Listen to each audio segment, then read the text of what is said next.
Welcome back to The Serial Entrepreneur. I'm your host, Anna Wood. On today's episode, I'm joined by Garreth Wood, the co-founder and chairman of Kids Operating Room. We discuss innovating a new approach to charity surgical work in middle and low-income countries that empowers local teams, selling his company to start KidsOR, and winning the Founder of the Year award at the Hustle Awards 2025. Let's dig in. Hi, Garreth. Welcome to the podcast today. How are you? I'm great. Thank you. Yeah, good. It's great to be here. Yeah, thank you for coming on. So we begin every podcast episode with the same icebreaker question, which is, what's your favorite breakfast cereal and why? Yeah, I was trying to think. I was trying to think of a good answer, and I suspect I don't have a great one because I'm not a big breakfast person. But I do love breakfast and holiday because that's one of the few occasions having teenagers and young kids is getting breakfast all together. So when we're on holiday, breakfast all together would be my favorite breakfast. Don't really have a cereal favorite, but that's my answer. Yeah, that's fair enough. I love kind of like eating as a group of people. It's always so nice to kind of come together. Yeah, absolutely. When I'm with the kids and Nicola at the same time around the table, that's my favorite breakfast. Yeah, perfect. So would you be able to introduce yourself and tell me a bit about your background and your journey? Yeah, my name's Garreth Wood. I am chairman of Kids Operating Room and also the co-founder of Kids Operating Room with my wife, Nicola. We've been doing that since 2018. Really before that, I was very much a kind of entrepreneurial background from the age of 20, 21 years old. Went on to run a successful bar and restaurant group in Scotland. And so really part of that journey was really the conclusion of that was selling that business to fund Kids Operating Room. Mm-hmm. The initial investments were made in Kids Operating Room. So. Yeah, great. So talk about Kids Operating Room. What is it and what is your mission? Yeah, Kids Operating Room is a charity that was established in 2018. We look at building surgical infrastructure in countries where, for pediatric surgery, in countries where there really is just no capacity for surgery on children. You look at Uganda, which was the very first country in the world that we built the first operating room. Uganda had 21 million children. So to give some context to that, Scotland, where I live, has around 3.5 million children and 28 pediatric surgeons. Mm-hmm. John Sekabira was the only pediatric surgeon in the whole of Uganda for 21 million children. He didn't have a dedicated space for pediatric surgery. He didn't have the right tools. So everything that we take for granted in the UK and across Europe and really across high-income countries just wasn't the case. And, there was a surgeon in Uganda, very talented, brilliant at his job, but just didn't have the tools, the space, and the capacity to operate on children. So huge waiting lists. As a result of that, children dying unnecessarily from a surgically treatable condition, children going on to live their whole lives with disability or in pain because they couldn't access surgery when they need it. So just really heartbreaking. And when Nicola and I learned about what John was experiencing as a surgeon, having, our own children and the path of having a family had made it that we had become quite reliant on the health service here in the UK to care for children. We had lost some children. We had a child that went on to survive, having required surgery. So I guess we kind of took that for granted, even with positive and negative outcomes in our journey. We always had hope that, our children would survive or they would go on and thrive. And what we couldn't get our heads around was that just all across low middle income countries, millions of children are dying from surgically treatable conditions simply because they can't access surgery when they need it. I think we talk a lot in global health about malaria, TB, HIV over the last 20, 25 years, but 5 times more children die from a condition globally than from HIV, TB, and malaria combined. So what we saw is that basic human right that a family, that parents, that communities experience here, where when a child is sick, they get care.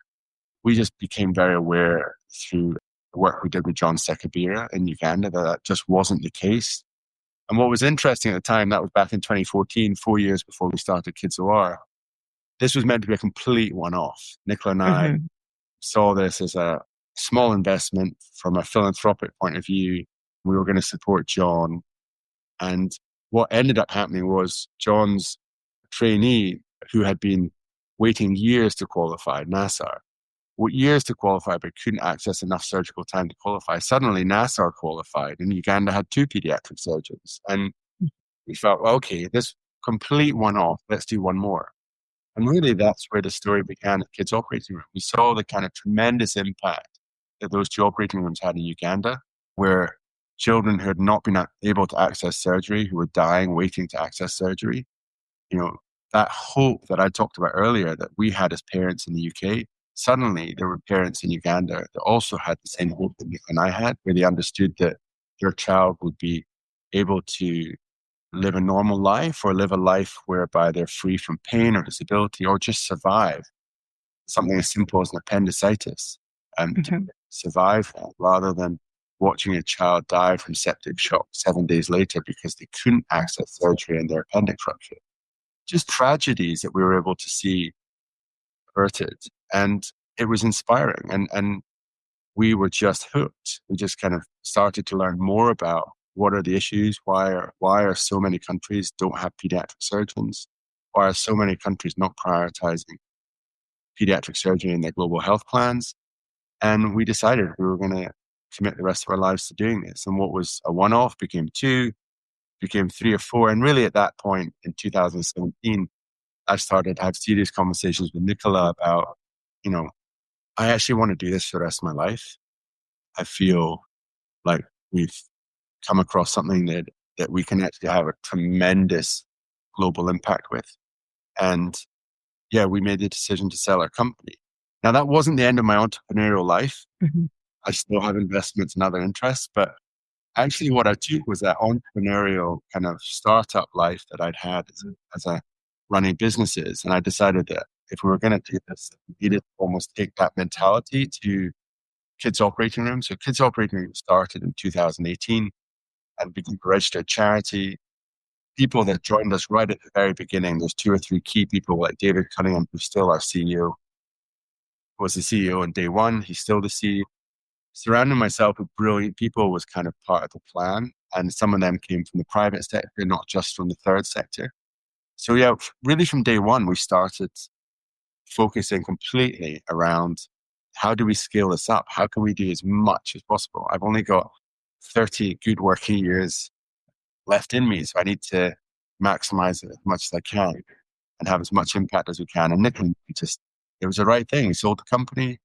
We put half of that profits from the sale of the company, and not the profit, half of the sale of the company into starting KidsOR. And that really funded the first couple of years, the work we did, and allowed us, rather than focusing on fundraising, that allowed us to build an impressive team who we knew we would need if we were to grow as quickly as I wanted to.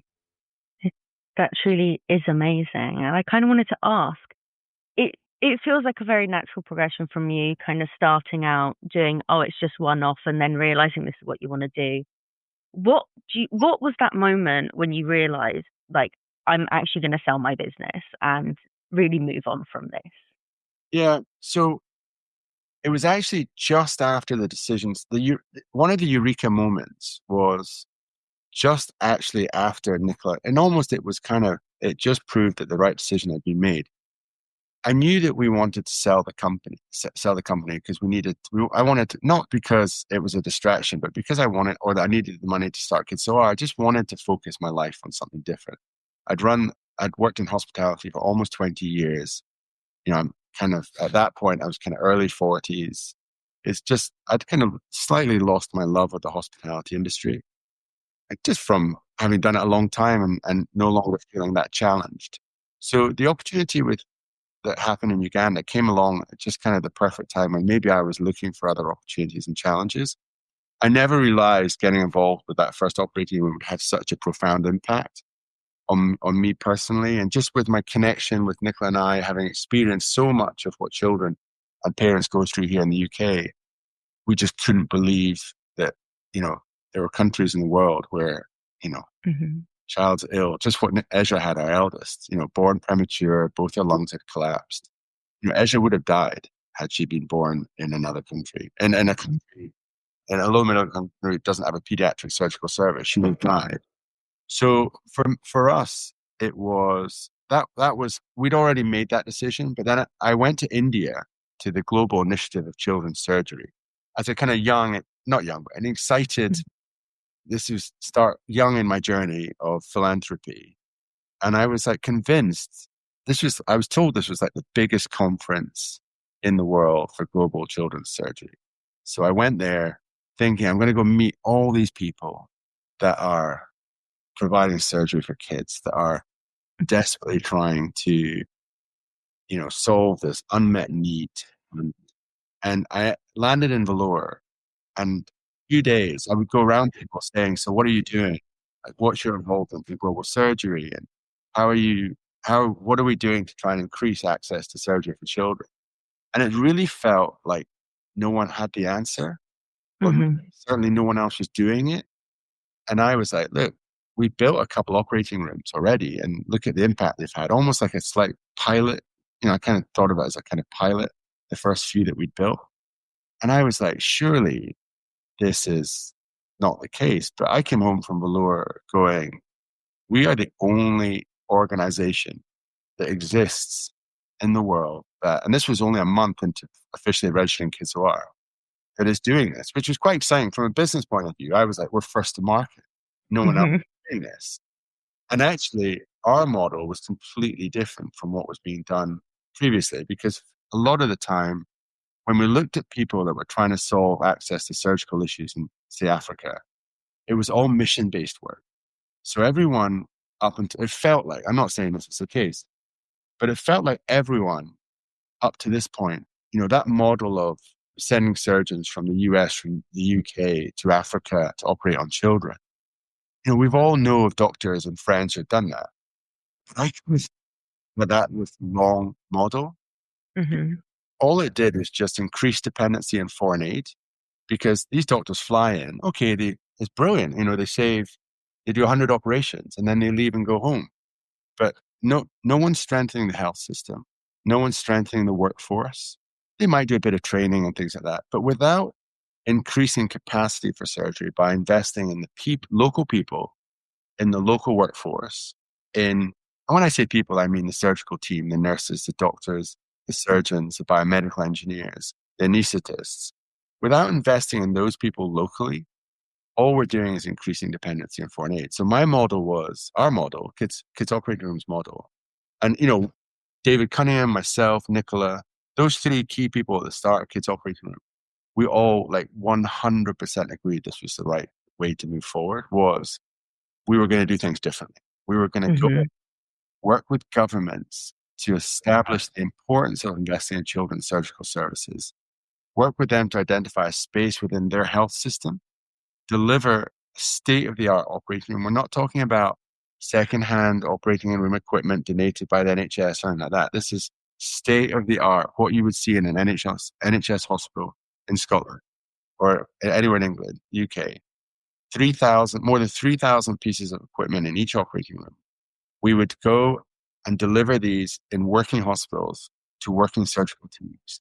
And where there wasn't the capacity to use, we would then go and train them.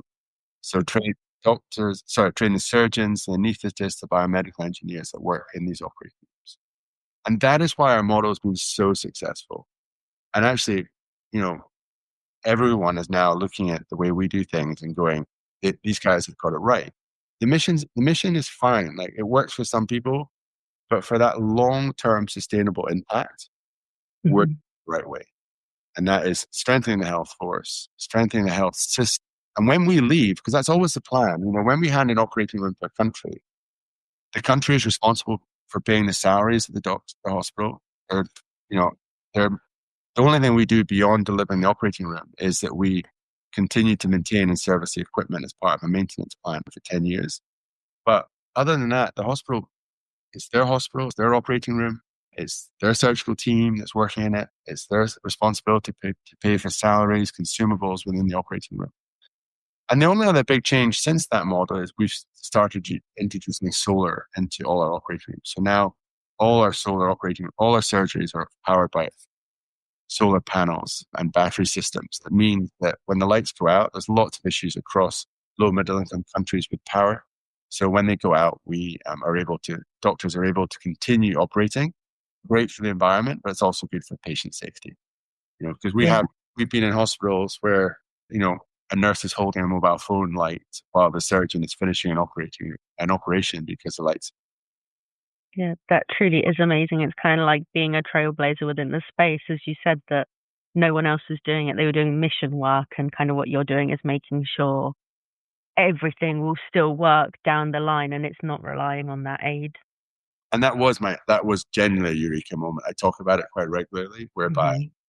I sat there on the flight coming home from India on my own, going, no one else is doing this. Like, Hmm. either we've got it wrong or we're the first to market. And Yeah. transpired we were first to market, which is really exciting from a Yeah. kind of, you know, from an entrepreneurial brain versus a philanthropic mindset. That was quite exciting. Yeah, that is really, truly amazing.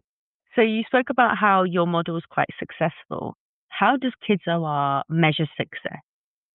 It's such a brilliant question because when we first set out in 2014, we built one operating room, and that was like we knew that would save 1,000 children a year, and that was enough for me. Like genuinely, that was enough for me. I was like, this is amazing. Let's just support John forever, and we'll do 1,000 children a year. He'll operate 1,000 children a year and have a profound impact on them all. I should say they're not all life saving. Some of them are life enhancing rather than just life saving. So is one child enough? When you look at like the pain that a family goes through when a child dies or when a child has to live with a disability or in pain, like any parent, the trauma you go through as parents when a child breaks their arm in the playground or playing outside in the garden, the thought, like if, in this country, the thought that a child's appendix would rupture in the UK and they would die 7 days later from septic shock in agony. I mean, that would never happen in this country. You can imagine the Daily Mail front page if that was allowed to happen in a health system here in the UK. So when you just identify one child, because we're now providing capacity for 220,000 children every single year. So it's big numbers to kind of think about when. That's why I said it's a brilliant question because, what is the impact? I think when we started in 2018, we thought about let's try and do 3 or 4 operating rooms a year. That was really ambitious. That was like, and then in 2019, I stood up at the World Health Assembly in Geneva and I said we were going to build 100 operating rooms by the end of 2030.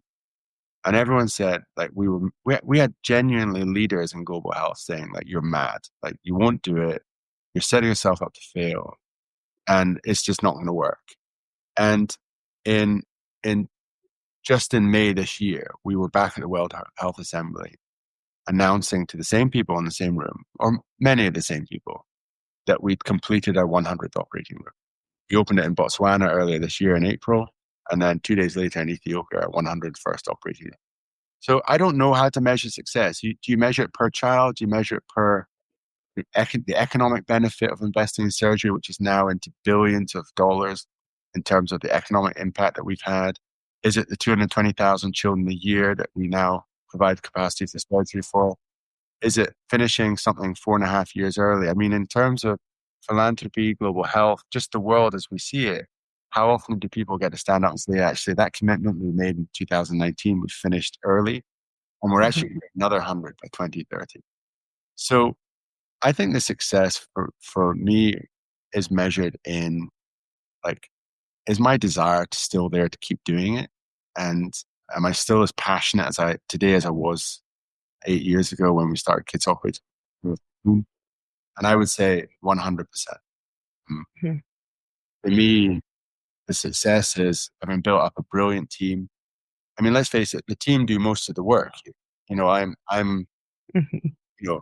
founders often get a lot of credibility, a lot of the credit for the work publicly. And, this amazing award that I got. But I feel that really, as chairman, my role is to make sure, executive chairman, but as executive chairman, my role is to make sure we don't run out of money and to pick brilliant people. Mhm. And we have a brilliant team. kids operating room who are working every single day, that we don't have a lot of high staff turnover. I think my team are really passionate, just as passionate Nicola and I are about why we come into work every day, why KidsOR exists to serve. And I think they're just young individuals who work really, really hard. So measuring success is, for me, do my teams feel the same way as I do about the charity? Are they as passionate about as Nicola and I are about, and David are, about why we're here doing what we do? And I think that, for me, I think it is. I think that's a great measure of success for me. Mm-hmm. Yeah, great. So you also mentioned about the award. So you did win one of the big awards at the Hustle Awards this year, a Founder of the Year. So congratulations on that. Thank you. So what does that? I did feel a bit awkward about it because I co-founded it with my wife, Nicola. So when I came home, I sheepishly told her, I said, I've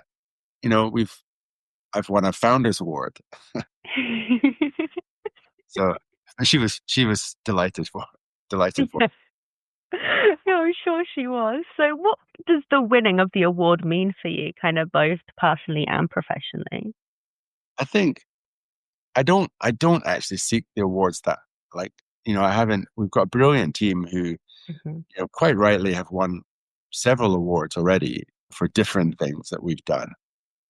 The Founder Award is almost, it's a great honor to get it. I love that.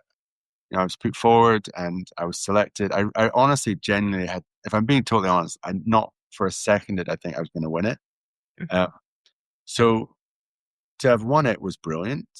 As I said, I'm very careful publicly when I talk about just the balance of what I do and what the team do. So it's very cheesy, but I kind of feel like I accept the award on the behalf of the whole team. But of course, every organization has a founder. Like Nicola and I very much pushed the idea of Kids Operating Room, very much put the team together. We've built, with a brilliant team, we've built this amazing organization together. So yeah, to be recognized is a beautiful thing. But yeah, I'm always a bit uncomfortable. But that's quite humble, being like, yes, I am the founder, but it's the team, really. No, but genuinely it is. I mean, I know that a lot of people say that, but I'm here talking to you. Genuinely, I woke up this morning and I'm big into running. So I had my running today this morning at 8:45.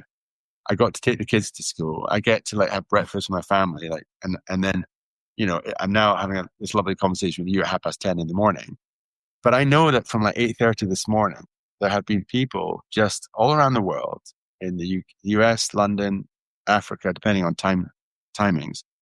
There's people already thinking about nothing other than KidsOR, and who are already head down, working away and making things happen. So genuinely, I do very much always live by that kind of, yes, I understand why publicly I'm put forward and I get the accolade, or if there's a newspaper article, they quote me, but I never get fed up of telling people that actually there's a lot of really good, hardworking people while I'm doing it. Yeah, that is truly amazing. So talking about the journey, you've been on it for a couple years now. What do you think have been some of the biggest challenges so far, and how have you managed to overcome them?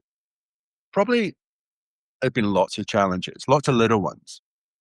But probably as we progressed the journey of Kids Operating Room, we started in 2018 and we knew that we already had good ideas, that there were several pediatric surgeons that we knew well that didn't have the space, the capacity for surgery, that we knew that with a similar investment in their operating rooms, we would be able to have a profound impact, just like we'd had in Uganda. So in Tanzania, Rwanda, Zambia, Malawi, those kind of initial countries that we then expanded into. But would you believe, we quite quickly came to a point whereby there were no more pediatric surgeons.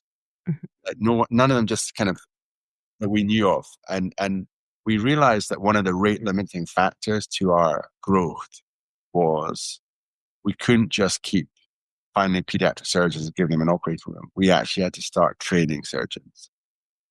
Not that we exactly ran out, but we knew that if we wanted to grow as quickly as we could, there just wasn't the capacity within like the continent of Africa, for example, in many countries where they didn't have a single pediatric surgeon. We were going to need to train. If we wanted to build an operating room surgical service of excellence in Burundi, for example, Burundi has never had a pediatrician. So we were going to need to train them. So that was a massive kind of shift or pivot in our, we thought there'd be a constant queue of surgeons that we could meet and want we'd be able to build an operating room, there'd be a waiting surgical team there, but that wasn't the case. So as we expanded into countries like the DRC, Burundi, Sierra Leone, Burkina Faso, some really challenging countries to operate in. Also, they'd never had a surgical service for children before. So we were starting right from the very beginning. And the right from the very beginning meant training brilliant people, local surgical teams, anesthetists, biomedical engineers, nurses that could support the surgical system. Mm-hmm. That was probably one of our biggest hurdles, but it's absolutely the right thing to do. And now we've become one of the biggest trainers of surgeons, anesthetists, and biomedical engineers in the world. Yeah, that truly is impressive. I guess on the flip side of that, what would you say have been some of the highlights since founding KidsOR? I think I still love going to so we do a lot of installs, as you know, we've done now over 107. And when very occasionally, if the timing's right, and I go on quite a few installs, if the timing's right, then we can see an operation happening the next day that we've installed an operating room. It doesn't always work out like that. Maybe it's 3 or 4 days later, a week later before the surgery starts. But on several occasions, I've managed to sit there and see a child having the first operation in an operating room that we've just built. And that never, ever changes, that feeling of hope for the family. Because as I said to you before, Nicola and I have been through a really tough time having children, but we always had hope. And when you see that hope on any family's face, like a mother, father, who are desperately despairing at a child who's sick, who's been told they can't have surgery or there's no facility for them to go to, when they suddenly know that actually here's a surgeon who's trained, who's going to operate on that child, and that child's life is going to change forever, even like the profound impact of surgery is not just, okay, there's the immediate impact of surgery, but like if you take a little girl, for example, who has a fistula where, she's doubly incontinent, right? She's not going to go to school, right? So she's not going to get an education.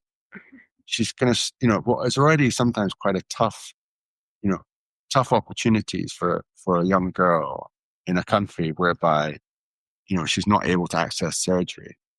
Able to access surgery. But if that surgery doesn't happen, she may never go to school, not get an education. So the profound impact of not having access to surgery can be life-changing in the sense that that child's entire life will go in a completely different direction. So seeing that happen and watching a little child's life change and the parents, the smile on the parents, the joy and hope that they have, and then being able to go back and sometimes, rarely, on a rare occasion, getting to go back and actually seeing the child 6 months, a year later. That's the highlights. And as I said, I'm quite often there to be able to see the first operating room operation. Amazing. I kind of wish I could go back to 17 trained to be a surgeon. I was never clever enough, unfortunately. But it's such an incredible impact that these brilliant, talented surgeons and their teams have.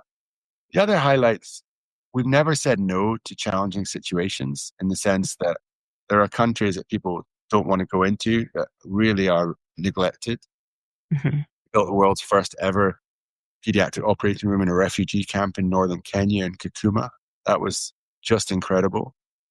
We've got an operating room in the DRC and in Haiti where there's still ongoing problems in terms of civil war, and our operating rooms are still open and working and operating on children when others have closed, when other agencies that relied on mission work have closed their operating rooms, are still open because they're being used by local people.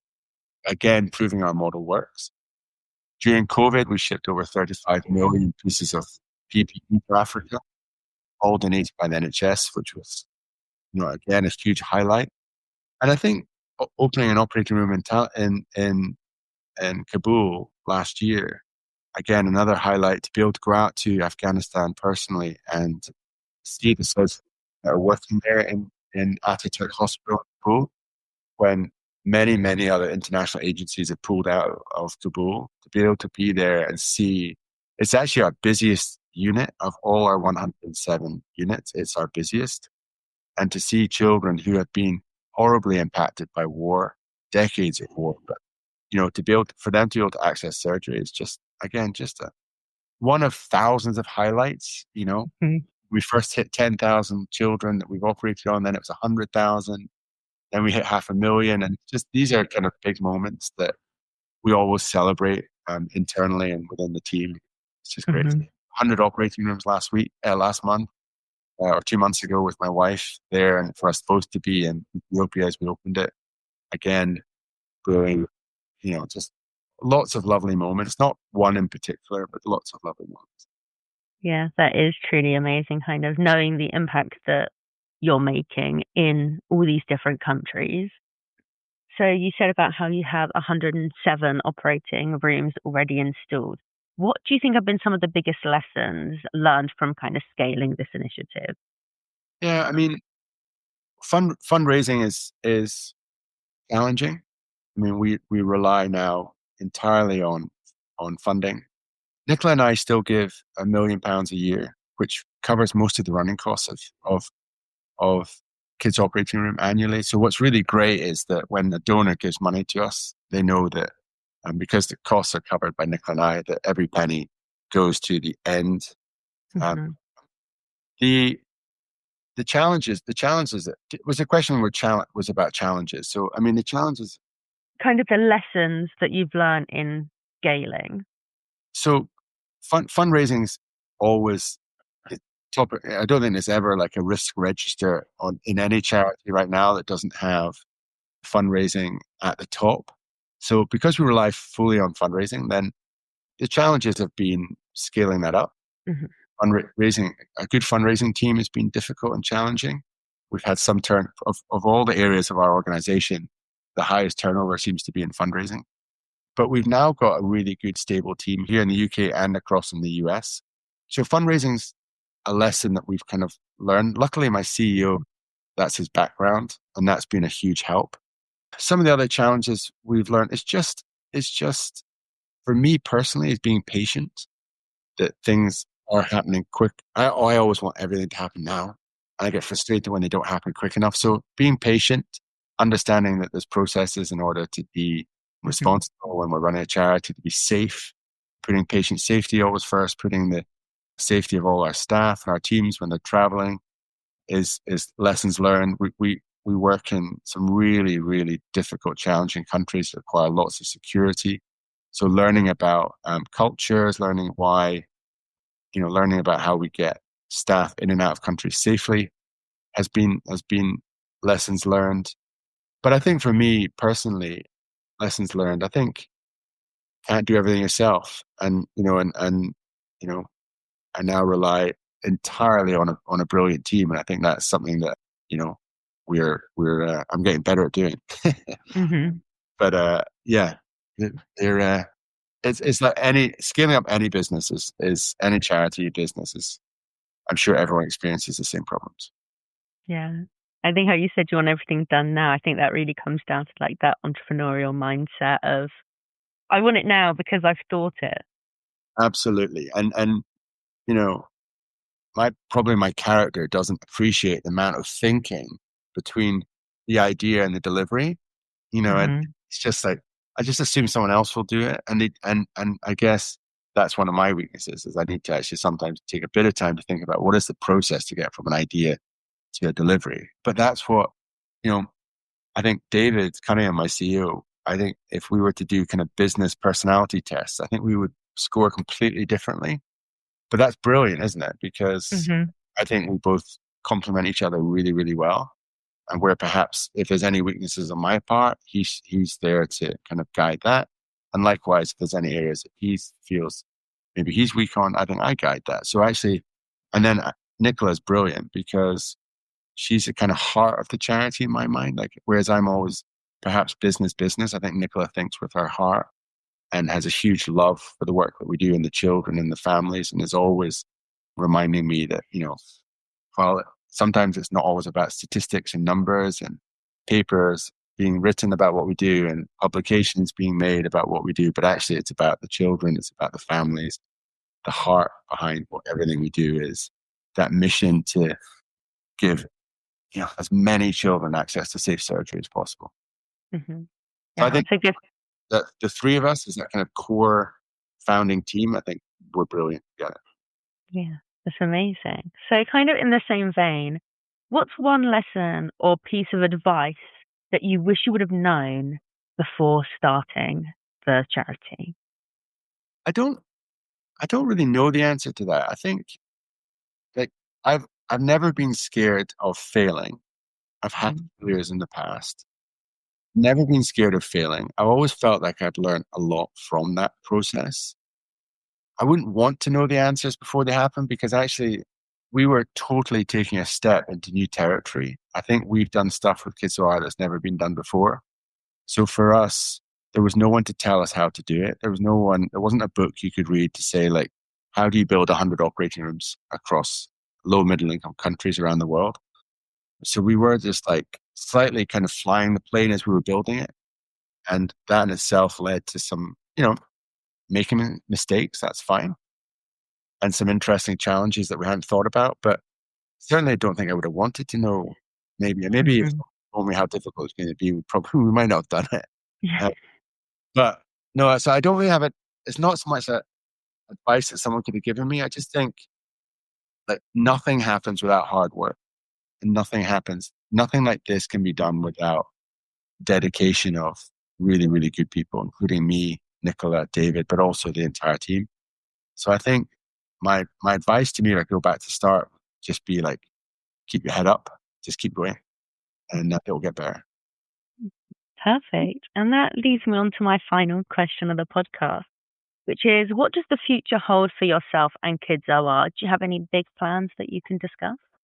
Yeah, I've recently taken over my father's foundation, the Wood Foundation. He retired at 82 years old. So I'm away from KidsOR. I'm currently chairing a brand new charity for me anyway. It's been a well-established charity, but a new charity for me.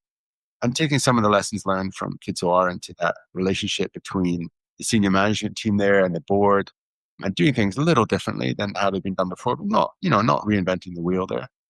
I have, again, I'll come to KidsOR in a second, but I've got a young family, so prioritizing them, my relationships with them.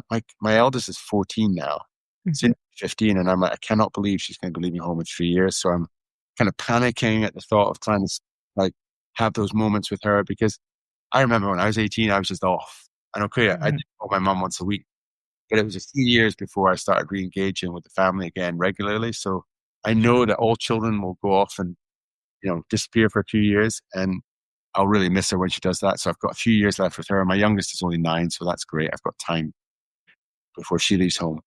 And, prioritizing time with Nicola is really important because we're incredibly busy. Nicola's very busy running a big estate here in Scotland. So yeah, doing that. But KidsOR wise, what are any announcements? I mean, we made a big one just recently, which is we're going to build another 100 by 2030, which will have taken it to 200 operating rooms by 2030. That's over 500,000 children every year that will access surgery in one of our operating rooms. We've got other regions that I'm excited about. I think we've been very Africa focused. So moving forward, I think we've started to look more at India. We're building an operating room in Pakistan and Bangladesh, starting to look at Southeast Asia and Latin America, where we currently have 3 operating rooms in Peru, Ecuador, and Haiti, but we'd love to do more there.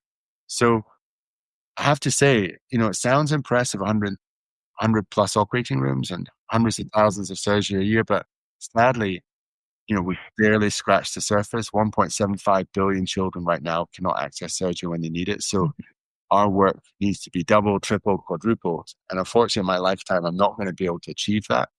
But I want to be able to set up the organization so that long after Nicola and I have gone, it still exists and it's recognized globally as the children's surgical charity. Mhm. the surgical. So yeah, the big announcement was just made recently, which is we're going to do another 100 by 2030. And that's our kind of big news that we're all really focused on. Yeah. Amazing. It's going to have a huge impact. And like you said, you want this to be around for so long and just keep making more and more impact across the world. Absolutely. Absolutely. Yeah. Perfect. And to kind of round off the episode, is there anything else that you wanted to mention or plug?